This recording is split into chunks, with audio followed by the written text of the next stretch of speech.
Yellowstone in northwest Wyoming, land of geysers, mountains, and lakes, is also sitting atop a super volcano.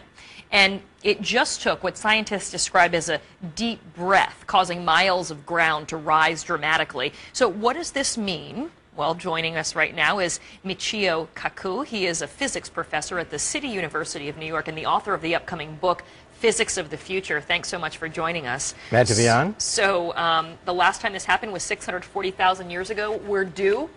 We are due. Forget Yogi Bear. Okay, forget Old Faithful. It's sitting on top of a sleeping giant.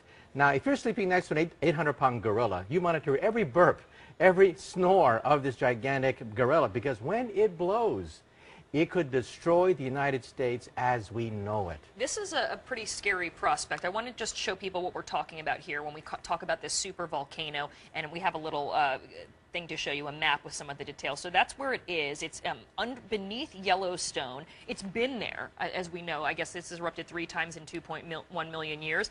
But what they're worried about is the fact that they say that the ground has started to swell in levels that they have not seen before, 10 inches in some places in the past year. What does that tell us? It tells us that there is activity in this supervolcano, which erupts roughly every 600 million years. And the last eruption was 640 million years ago. Oh, 640 million or 1,000? 1,000 years okay, ago, I'm okay. sorry, you're right. Because then we had some more time. Then we have some more time, right.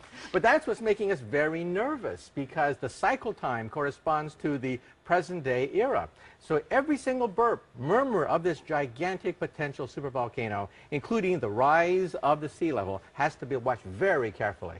All right, so when we talk about this, and we have pictures pictures of Mount St. Helen erupting back in 1980. Let's just show this right now. You say that an explosion with this supervolcano under Yellowstone, and there we're seeing the Mount St. Helens, would be 1,000 times bigger than this. What type of damage are we talking about here? We're talking about immediate damage out to 100 miles from the site. That is total devastation, basically wiping out everything in sight. However, the real damage goes out to 500 miles if you include volcanic ash, poisonous gases, death of wildlife and vegetation, and that's a ring about 1,000 miles across. That's the heartline of America. It would pretty much wipe out Earth as we know it? It would wipe out the United States as we know it. And again, we don't want to panic anybody. It could happen tomorrow, or it could happen 100,000 years from now. It's black magic trying to predict exactly when it's going to blow, but we do know one thing. One day, it will blow. And you say that something on this scale is what wiped out the dinosaurs. 65 million years ago, another supervolcano coincided with this meteor that hit Mexico, and we think it was a double whammy that knocked out the dinosaurs. So it's something that we take very seriously, but again, the cycle time is measured on the scale of hundreds of thousands of years. Would there be anything we could do to prepare or to get people out? I mean, how much of a warning might we get with this eruption? All you can do is run.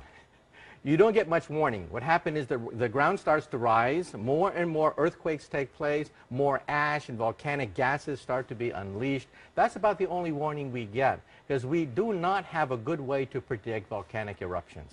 Are we getting a better way to do it, or are we just at the mercy of Mother Nature? We're still clueless. We're still monitoring it very carefully, looking for the warning signs. That's why this sudden rise in the Earth, even though it's not immediately dangerous, is being looked at very carefully, because we have no experience with supervolcanoes. We've seen Mount St. Helens, we've seen Krakatoa, but a supervolcano erupting in our lifetime, we have no understanding of the scope of that thing. We just see the evidence of previous eruptions. It's amazing. So you say it could be tomorrow, it could be in 100,000 years, but it's under there.